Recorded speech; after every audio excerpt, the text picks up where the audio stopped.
Hi there, welcome back. We are reading The Life of Pi, chapters 71 and 72 in this video.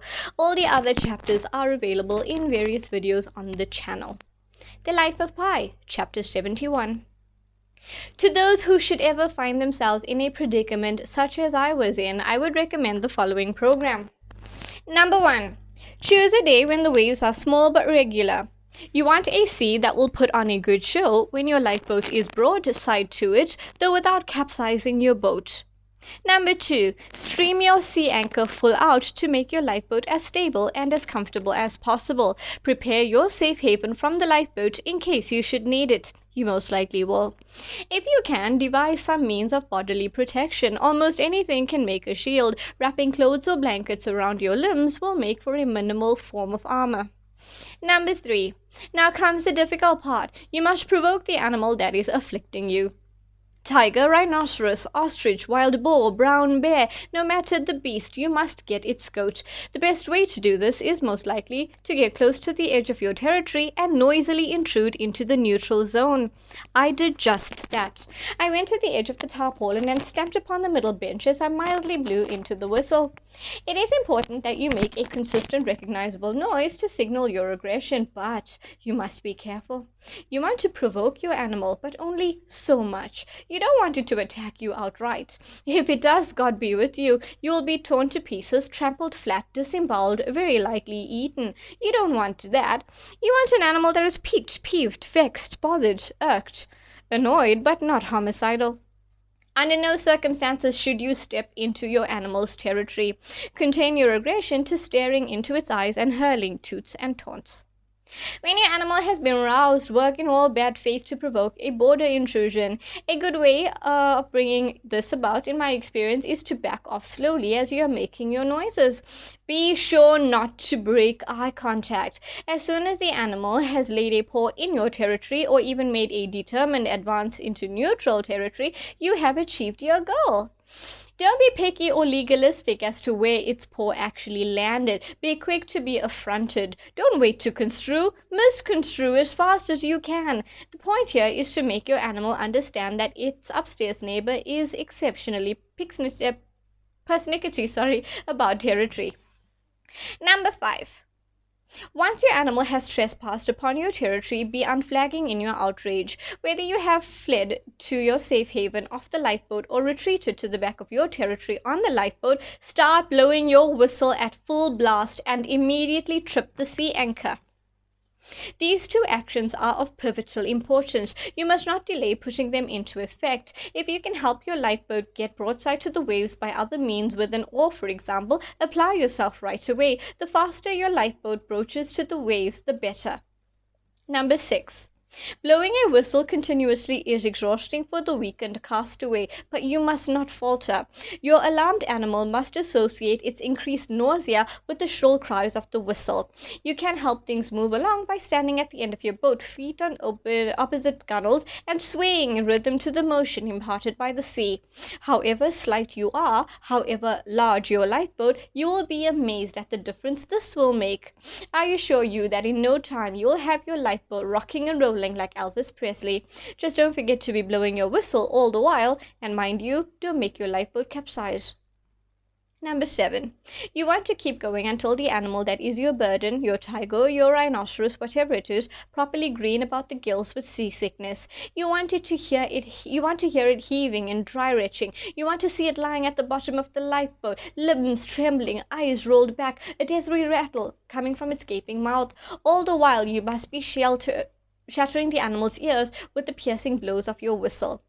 If you become sick yourself, don't waste your vomit by sending it overboard. Vomit makes an excellent border guard. Puke on the edges of your territory.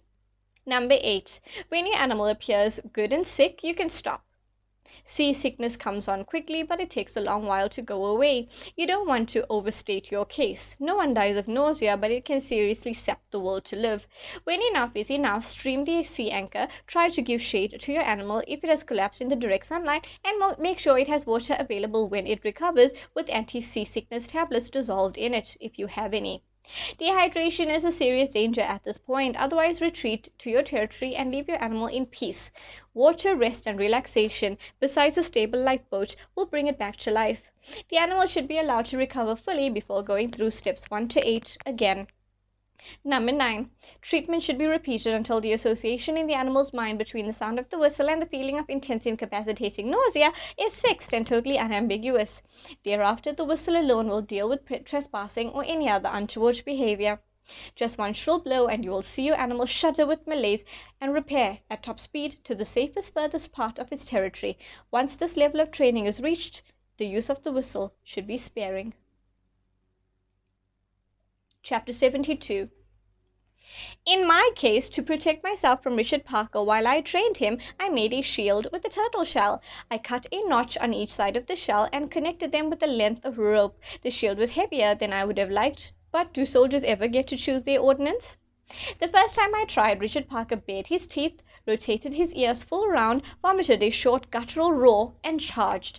A great full-clawed paw rose in the air and cuffed my shield. The blow sent me flying off the boat. I hit the water and instantly let go of the shield. It sank without a trace after hitting me in the shin. I was beside myself with terror of Richard Parker, but also of being in the water. In my mind, a shark that was at that very second shooting up for me. I swam for the raft in frantic strokes, precisely the sort of wild thrashing that sharks find so deliciously inviting. Luckily, there were no sharks. I reached the raft, let out all the rope, and sat with my arms wrapped around my knees and my head down, trying to put out the fire of fear that was blazing within me. It was a long time before the trembling of my body stopped completely. I stayed on the raft for the rest of the day and the whole night. I did not eat or drink. I was at it again next time I caught a turtle. Its shell was smaller, lighter, and made for a better shell. Once more I advanced and started stamping on the middle bench with my foot. I wonder if those who hear the story will understand that my behavior was not an act of insanity or a covert suicide attempt, but a simple necessity. Either I tamed him, made him see who was number 1 and who was number 2, or I died the day I wanted to climb aboard the lifeboat during rough weather and he objected. If I survived my apprenticeship as a high seas animal trainer, it was because Richard Parker did not actually want to attack me. Tigers, indeed all animals, do not favor violence as a means of settling scores. When animals fight, it is with the intent to kill and with the understanding that they may be killed.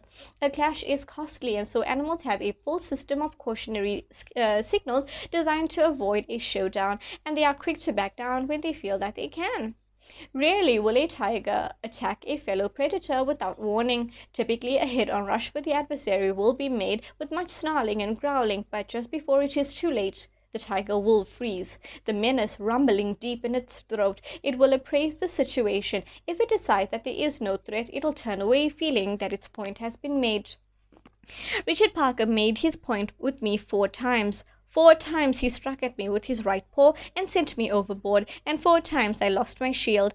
I was terrified before, during, and after each attack, and I spent a long time shivering with fear on the raft. Eventually, I learned to read the signals that he was sending to me. I found that with his ears, his eyes, his whiskers, his teeth, his tail, and his throat, he spoke a simple, forcefully punctuated language that told me what his next move might be. I learned to back down before he lifted his paw in the air. Then I made my point. Feet to the gunwale, boat rolling, my single-note language blasting from the whistle, and Richard Parker moaning and gasping on the bottom of the boat. My 5th shield lasted me to the rest of his training. Okay, that was chapter 72. Stay tuned for number 73.